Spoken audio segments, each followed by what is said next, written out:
ಇಚ್ಛಾಧಾರಿ ನಾಗನ ಜೊತೆ ಗೊತ್ತಿಲ್ಲದೆ ಮೊದಲ ರಾತ್ರಿ ಮಾಡಿಕೊಂಡ ಗೃಹಿಣಿ. ಇವರು ಅವಿನಾಶ್ ಹಾಗೂ ಮೋಹಿನಿ ಅಂತ. ಇವರಿಬ್ಬರ ಫಸ್ಟ್ ನೈಟ್ ದಿನ ಇವರ ಬೆಡ್ ಮೇಲೆ ಒಂದು ನಾಗರ ಹಾವು ಬರುತ್ತದೆ. ಅದನ್ನು ನೋಡಿ ಇಬ್ಬರು ಕಿರಿಚಿಕೊಂಡಾಗ ಅವರ ಮನೆಯವರೆಲ್ಲ ಅಲ್ಲಿಗೆ ಬರುತ್ತಾರೆ. ಅವಾಗ ಮೋಹಿನಿ ಇಲ್ಲಿಗೆ ಹಾವು ಹೇಗೆ ಬಂತು ಅಂತ ಕೇಳುತ್ತಾಳೆ. ಆಗ ಅವಿನಾಶ್ನ ಅತ್ತೆ ಯಮುನಾ, ನಮ್ಮ ಮನೆಯ ಪಕ್ಕದಲ್ಲಿ ದಟ್ಟವಾದ ಅರಣ್ಯವಿದೆ, ಅಲ್ಲಿ ನೂರಾರು ವರ್ಷಗಳಿಗಿಂತ ಪುರಾತನವಾದ ಇಚ್ಛಾಧಾರಿ ಹಾವುಗಳಿದ್ದಾವೆ, ಅದೇ ಇಲ್ಲಿಗೆ ಬಂದಿರಬೇಕು ಅಂತ ಹೇಳುತ್ತಾಳೆ. ಅವಾಗ ಮೋಹಿನಿ, ಈ ಎಲ್ಲ ಮೂಢನಂಬಿಕೆಗಳನ್ನು ನಾನು ನಂಬುವುದಿಲ್ಲ ಅಂತ ಹೇಳುತ್ತಾಳೆ.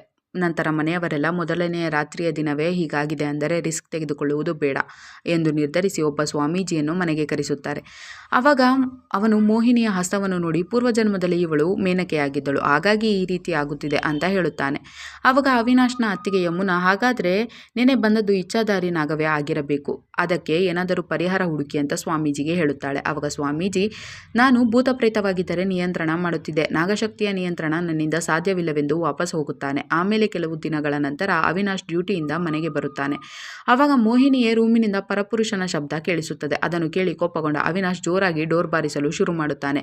ನಂತರ ಮನೆಯವರಿಗೆಲ್ಲ ಅಲ್ಲಿಗೆ ಬಂದ ಮೋಹಿನಿ ಡೋರ್ ಓಪನ್ ಮಾಡುತ್ತಾಳೆ. ಆವಾಗ ಅವಿನಾಶ್, ನಿನ್ನ ಜೊತೆ ರೂಮ್ನಲ್ಲಿ ಯಾರಿದ್ದರು ಅಂತ ಮೋಹಿನಿಯನ್ನು ಕೋಪದಿಂದ ಕೇಳುತ್ತಾನೆ. ಆವಾಗ ಮೋಹಿನಿ, ನನ್ನ ಜೊತೆ ನೀವೇ ಇದ್ದದ್ದು ಅಂತ ಹೇಳುತ್ತಾಳೆ. ಆವಾಗ ಅವಿನಾಶ್, ನಾನು ಈಗ ತಾನೇ ಬರುತ್ತಿದ್ದೇನೆ, ನೀನು ಸುಳ್ಳು ಹೇಳಬೇಡ ಅಂತ ಕೇಳುತ್ತಾನೆ. ಆವಾಗ ಮೋಹಿನಿ, ಇಲ್ಲ, ನನ್ನ ಜೊತೆ ನೀವೇ ಇದ್ದದ್ದು ಅಂತ ಪ್ರಮಾಣ ಮಾಡುತ್ತಾಳೆ. ಆವಾಗ ಯಮುನಾ, ಇಚ್ಛಾಧಾರಿ ನಾಗವೇ ಅವಿನಾಶ್ನ ರೂಪ ತಾಳಿ ಮೋಹಿನಿಯೊಂದಿಗೆ ಕಾಲ ಕಳೆದಿರಬೇಕು ಅಂತ ಹೇಳುತ್ತಾಳೆ. ನಂತರ ಚಿತ್ರ, ಹೌದು, ಹಾಗೆ ಆಗಿರಬೇಕು, ಇದರಲ್ಲಿ ಮೋಹಿನಿಯ ತಪ್ಪೇನಿಲ್ಲ, ನಾವು ಇದಕ್ಕೆ ಬೇರೆ ಪರಿಹಾರ ಹುಡುಕಬೇಕು ಅಂತ ಆವಾಡಿಗ ಶಿವಾಜಿಯನ್ನು ಮನೆಗೆ ಕರೆಯಿಸಿ, ನಮ್ಮ ಮನೆಯಲ್ಲಿ ಒಂದು ದೊಡ್ಡ ನಾಗರ ಹಾವು ಸೇರಿದೆ ಅಂತ ಹೇಳುತ್ತಾರೆ. ನಂತರ ಶಿವಾಜಿ ಪುಂಗಿಯನ್ನು ಬಾರಿಸಲು ಶುರು ಮಾಡಿದಾಗ ಅದೇ ನಾಗರ ಹಾವು ಅಲ್ಲಿಗೆ ಬರುತ್ತದೆ. ಆವಾಗ ಶಿವಾಜಿ ಅದನ್ನು ಬಂಧಿಸಿ ಪೆಟ್ಟಿಗೆಯಲ್ಲಿ ಹಾಕುತ್ತಾನೆ. ನಂತರ ಖುಷಿಯಾದ ಅವಿನಾಶ್ ಆತನಿಗೆ ಸಾಕಷ್ಟು ಹಣ ಕೊಡುತ್ತಾನೆ. ಆವಾಗ ಚಿತ್ರ, ಇನ್ನೇನು ಹೆದರಬೇಡ, ಹಾವನ್ನು ಹಿಡಿಯಲಾಗಿದೆ, ಇನ್ಮೇಲೆ ನಿಶ್ಚಿಂತೆಯಾಗಿ ಅವಿನಾಶ್ನೊಂದಿಗೆ ಸುಖವಾಗಿರು ಅಂತ ಮೋಹಿನಿಗೆ ಹೇಳುತ್ತಾಳೆ. ಮರುದಿನ ಶಿವಾಜಿ ಮನೆಯಿಂದ ಆ ಹಾವು ಕಾಣೆಯಾಗಿರುತ್ತದೆ. ಆವಾಗ ಶಾಕ್ ಆದ ಶಿವಾಜಿ ಅವಿನಾಶ್ ಮನೆಗೆ ಹೋಗಿ, ಇದುವರೆಗೂ ನನ್ನ ಮನೆಯಿಂದ ಒಂದು ಹಾವು ಕಾಣೆಯಾಗಿರಲಿಲ್ಲ, ಆದರೆ ಇದು ಹೇಗೆ ಕಾಣೆಯಾಗಿದೆ ಗೊತ್ತಾಗುತ್ತಿಲ್ಲ ಅಂತ ಹೇಳುತ್ತಾನೆ. ಆವಾಗ ಯಮುನಾ, ಖಂಡಿತವಾಗಿಯೂ ಅದು ಇಚ್ಛಾಧಾರಿ ನಾಗವೇ ಆಗಿರಬೇಕು ಅಂತ ಹೇಳುತ್ತಾಳೆ. ಆವಾಗ ಶಿವಾಜಿ, ಅದು ಇಚ್ಛಾಧಾರಿ ನಾಗವೆಂಬ ವಿಷಯ ನೀವು ನನಗೆ ಮೊದಲೇ ಏಕೆ ಹೇಳಲಿಲ್ಲ? ಇಚ್ಛಾಧಾರಿ ನಾಗಗಳು ಯಾವುದೇ ರೂಪದಲ್ಲಿ ಮೋಹಿನಿ ಹತ್ತಿರ ಬರಬಹುದು, ಮೋಹಿನಿಯ ಮೇಲೆ ಅದರ ಮನಸ್ಸಾಗಿದೆ ಅಂದಮೇಲೆ ನಿಮ್ಮೆಲ್ಲರ ಪ್ರಾಣ ಅಪಾಯದಲ್ಲಿದೆ ಅಂತ ಹೇಳಿ ಹೋಗುತ್ತಾನೆ. ಮರುದಿನ ಚಿತ್ರ ಅವಿನಾಶ್ಗೆ ಕುಡಿಯಲು ಹಾಲು ಕೊಡುತ್ತಾಳೆ. ಆವಾಗ ಮೋಹಿನಿ, ಆ ಹಾಲು ಕುಡಿಯಬೇಡಿ, ಅದರಲ್ಲಿ ವಿಷ ಇದೆ ಅಂತ ಹೇಳುತ್ತಾಳೆ. ಆವಾಗ ಕೋಪಗೊಂಡ ಅವಿನಾಶ್, ನನ್ನ ತಾಯಿ ನನಗೇಕೆ ವಿಷ ಹಾಕುತ್ತಾಳೆ ಅಂತ ಕೇಳುತ್ತಾನೆ. ಆವಾಗ ಮೋಹಿನಿ, ಅತ್ತೆ ಅದರಲ್ಲಿ ವಿಷ ಹಾಕಿಲ್ಲ, ಇಚ್ಛಾಧಾರಿ ನಾಗ ಅದರಲ್ಲಿ ವಿಷ ಬಿಡುವುದನ್ನು ನಾನೇ ನೋಡಿದ್ದೇನೆ ಅಂತ ಹೇಳಿ ಅವನ ಕೈಯಲ್ಲಿದ್ದ ಹಾಲನ್ನು ಫ್ಲವರ್ ವಾಸ್ಗೆ ಹಾಕುತ್ತಾಳೆ. ನಂತರ ಅದರಲ್ಲಿರುವ ಸಸಿ ಕಪ್ಪು ಬಣ್ಣಕ್ಕೆ ತಿರುಗುತ್ತದೆ. ಆವಾಗ ಅದನ್ನು ನೋಡಿ ಮನೆಯವರೆಲ್ಲ ಶಾಕ್ ಆಗುತ್ತಾರೆ. ನಂತರ ಚಿತ್ರ, ಅವಿನಾಶ್ನ ಪ್ರಾಣ ಉಳಿಯಬೇಕೆಂದರೆ ನೀನು ಇಚ್ಛಾಧಾರಿ ನಾಗನಿಗೆ ಏನು ಬೇಕೋ ಅದನ್ನು ಕೊಡು, ಅವಿನಾಶ್ನ ಪ್ರಾಣ ನಿನ್ನ ಕೈಯಲ್ಲಿದೆ ಅಂತ ಮೋಹಿನಿಯ ಹತ್ತಿರ ಕೈ ಮುಗಿದು ಬೇಡಿಕೊಳ್ಳುತ್ತಾಳೆ. ಆವಾಗ ಮೋಹಿನಿ ಬೇರೆ ದಾರಿ ಇಲ್ಲದೆ ಅದಕ್ಕೆ ಒಪ್ಪಿಕೊಳ್ಳುತ್ತಾಳೆ. ನಂತರ ಮೋಹಿನಿಯನ್ನು ರೆಡಿ ಮಾಡಿ ರೂಮಿಗೆ ಕರೆದುಕೊಂಡು ಹೋಗಲಾಗುತ್ತದೆ. ಆಮೇಲೆ ಮನೆಯವರೆಲ್ಲ ಹೊರಗಡೆ ಹೋದಾಗ ಮೋಹಿನಿ, ನಿಮಗೆ ಏನು ಬೇಕು ನಾನು ಅದನ್ನು ಕೊಡಲು ಸಿದ್ಧಳಿದ್ದೇನೆ, ನನ್ನ ಗಂಡನ ಪ್ರಾಣ ತೆಗೆಯಬೇಡಿ ಅಂತ ಬೆಡ್ ಮೇಲೆ ಮಲಗುತ್ತಾ ಸ್ವರ್ಗ ಸುಖ ಕಾಣುತ್ತಾಳೆ. ಆವಾಗ ಚಿತ್ರ, ಮೋಹಿನಿ ನಿನಗೋಸ್ಕರ ತನ್ನ ಜೀವನವನ್ನೇ ತ್ಯಾಗ ಮಾಡುತ್ತಿದ್ದಾಳೆ ಅಂತ ಅವಿನಾಶ್ಗೆ ಹೇಳುತ್ತಾಳೆ. ಮರುದಿನ ಮತ್ತೆ ಮೋಹಿನಿಯ ರೂಮಿನಿಂದ ಸ್ವರ್ಗ ಸುಖ ಕಾಣುತ್ತಿರುವ ಸದ್ದು ಕೇಳಿಸಲು ಶುರುವಾಗುತ್ತದೆ. ಆವಾಗ ಚಿತ್ರ ಡೋರ್ ಹತ್ತಿರ ಹೋಗಿ ನಿಂತುಕೊಳ್ಳುತ್ತಾಳೆ. ನಂತರ ಮೋಹಿನಿ ಅವಳ ಹತ್ತಿರ ಬರುತ್ತಾಳೆ.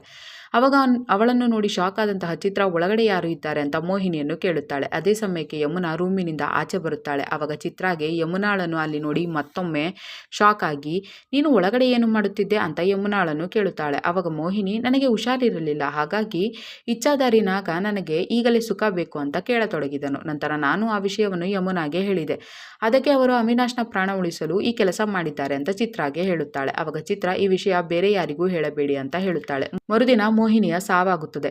ಅವಾಗ ಎಲ್ಲರೂ ಮೋಹಿನಿಯ ಸಾವು ಇಚ್ಛಾಧಾರಿ ನಾಗನಿಂದಲೇ ಆಗಿದೆ ಅಂದಾಗ ಡಾಕ್ಟರ್ ಕೂಡ ಮೋಹಿನಿಯ ಸಾವು ಹಾವಿನ ವಿಷಯದಿಂದ ಆಗಿದೆ ಅಂತ ಹೇಳುತ್ತಾರೆ. ನಂತರ ಅಲ್ಲಿಗೆ ಬಂದ ಪೊಲೀಸರು ಮೋಹಿನಿ ಸಾವು ಹೇಗಾಗಿದೆ ಅಂತ ಕೇಳುತ್ತಾರೆ. ಆವಾಗ ಅವಿನಾಶ್, ಇಚ್ಛಾಧಾರಿ ನಾಗನ ಕತೆ ಪೊಲೀಸರಿಗೆ ಹೇಳಿ, ನಿನ್ನೆ ಮೋಹಿನಿ ನನ್ನ ಹತ್ತಿರ ಬಂದು ನನಗೆ ಈ ಜೀವನ ಸಾಕಾಗಿ ಹೋಗಿದೆ, ಈ ಮನೆ ಬಿಟ್ಟು ಬೇರೆ ಊರಿಗೆ ಹೋಗೋಣ ಅಂತ ಹೇಳಿದಳು. ಆ ವಿಷಯ ತಿಳಿದ ಇಚ್ಛಾಧಾರಿ ನಾಗ ಅವಳನ್ನು ಕೊಲೆ ಮಾಡಿರಬಹುದು ಅಂತ ಪೊಲೀಸರಿಗೆ ಹೇಳುತ್ತಾನೆ. ನಂತರ ಪೊಲೀಸರು ನನಗೆ ಮೂಢನಂಬಿಕೆಗಳ ಮೇಲೆ ವಿಶ್ವಾಸವಿಲ್ಲ ಅಂತ ಹೇಳಿ ರೂಮ್ ಒಳಗೆ ಹೋಗಿ ನೋಡುತ್ತಾರೆ. ಆವಾಗ ಅಲ್ಲಿ ಒಂದು ದೊಡ್ಡ ಡೋರ್ ಇದ್ದು ಅದನ್ನು ಫೋಟೋದಿಂದ ಅಡಗಿಸಲಾಗಿರುತ್ತದೆ. ಆವಾಗ ಪೊಲೀಸರು ಅದನ್ನು ಓಪನ್ ಮಾಡಿ ಆ ಡೋರ್ನಿಂದ ಯಾರು ಬಂದು ಹೋಗಿ ಮಾಡಿದ್ದಾರೆ, ಇದರಲ್ಲಿ ಮೋಹಿನಿಯ ಕೈವಾಡವಿದೆ ಅಂತ ಹೇಳುತ್ತಾರೆ. ಆವಾಗ ಚಿತ್ರ, ಇಲ್ಲ ಸರ್, ಅದು ಇಚ್ಛಾಧಾರಿ ನಾಗವೇ ಆಗಿತ್ತು, ಅದಕ್ಕೆ ಯಮುನಾ ಕೂಡ ಬಲಿಪಶು ಆಗಿದ್ದಳು, ಬೇಕಾದರೆ ಅವಳನ್ನೇ ಕೇಳಿ ಅಂತ ಪೊಲೀಸರಿಗೆ ಹೇಳುತ್ತಾಳೆ. ಆವಾಗ ಯಮುನಾ ತನ್ನ ಲಗೇಜ್ನೊಂದಿಗೆ ಮನೆ ಬಿಟ್ಟು ಓಡಿ ಹೋಗುತ್ತಿರುತ್ತಾಳೆ. ನಂತರ ಅವಳನ್ನು ಹಿಡಿದ ಪೊಲೀಸರು ಮೋಹಿನಿಯ ಕೊಲೆ ಏಕೆ ಮಾಡಿದೆ ಅಂತ ಕೇಳುತ್ತಾ ಯಮುನಾಳನ್ನು ಒಡೆಯಲು ಹೋಗುತ್ತಾರೆ.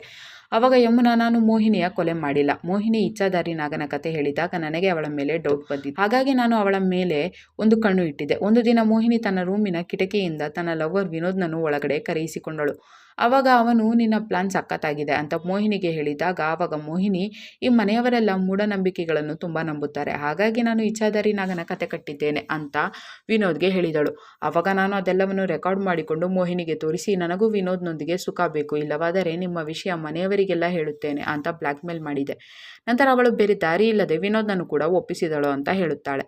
ನಂತರ ಪೊಲೀಸರು ವಿನೋದ್ನನ್ನು ಅರೆಸ್ಟ್ ಮಾಡಿ ಮೋಹಿನಿಯನ್ನು ಏಕೆ ಕೊಲೆ ಮಾಡಿದೆ ಅಂತ ಕೇಳುತ್ತಾರೆ. ಆವಾಗ ವಿನೋದ್, ನಾನು ಅವಳ ಕೊಲೆ ಮಾಡಿಲ್ಲ, ಆದರೆ ಮೋಹಿನಿ ಮನೆಯಲ್ಲಿ ಇಚ್ಛಾಧಾರಿ ನಾಗನ ಕತೆ ಹೇಳು ಅಂತ ಶಿವಾಜಿಗೆ ಹಣ ಕೊಟ್ಟಿದ್ದೆ ಅಂತ ಪೊಲೀಸರಿಗೆ ಹೇಳುತ್ತಾನೆ. ನಂತರ ಪೊಲೀಸರು ಶಿವಾಜಿಯನ್ನು ಅರೆಸ್ಟ್ ಮಾಡಿ, ನೀನು ವಿನೋದ್ಗೆ ಹಾವನ್ನು ಸೇಲ್ ಮಾಡಿದೆ ತಾನೆ ಅಂತ ಕೇಳುತ್ತಾರೆ. ಆವಾಗ ಶಿವಾಜಿ, ವಿನೋದ್ಗೆ ಅಲ್ಲ, ಅವಿನಾಶ್ಗೆ ಸೇಲ್ ಮಾಡಿದೆ ಅಂತ ಹೇಳುತ್ತಾನೆ.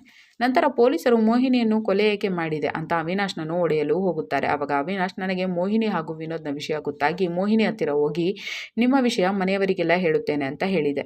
ಆವಾಗ ಮೋಹಿನಿ, ನೀನು ಮೊದಲೇ ನಪುಂಸಕನಿದ್ದೀಯಾ, ನೀನು ನನಗೆ ಸುಖ ಕೊಟ್ಟಿದ್ದರೆ ನಾನೇಕೆ ವಿನೋದ್ನನ್ನು ಕರೆಯಿಸುತ್ತಿದ್ದೆ, ನೀನು ನಮ್ಮ ವಿಷಯ ಮನೆಯವರಿಗೆ ತಿಳಿಸಿದರೆ ನಾನು ನಿನ್ನ ವಿಷಯ ಅವರಿಗೆ ಹೇಳುತ್ತೇನೆ ಅಂತ ಹೇಳಿದಳು. ಹಾಗಾಗಿ ನಾನು ನನ್ನ ಮಾನ ಉಳಿಸಿಕೊಳ್ಳಲು ಶಿವಾಜಿಗೆ ಹಣ ನೀಡಿ ವಿಷಕಾರಿ ಹಾವನ್ನು ತಂದು ಮೋಹಿನಿಗೆ ಕಚ್ಚುವಂತೆ ಮಾಡಿದೆ ಅಂತ ಪೊಲೀಸರಿಗೆ ಹೇಳುತ್ತಾನೆ. ಕೊನೆಗೆ ಪೊಲೀಸರು ಅವಿನಾಶ್ನನ್ನು ಅರೆಸ್ಟ್ ಮಾಡುತ್ತಾರೆ. ಕತೆ ಇಲ್ಲಿಗೆ ಮುಗಿಯುತ್ತದೆ. ಈ ವಿಡಿಯೋವನ್ನು ಪೂರ್ತಿ ನೋಡಲು ಶಿಮಾರು ಮೂವೀಸ್ ಎಂಬ ಯೂಟ್ಯೂಬ್ ಚಾನೆಲ್ನಲ್ಲಿ ನಾಕಿ ಸುಹಾಗ್ರಾತ್ ಎಂದು ಹುಡುಕಿ ನೋಡಬಹುದು.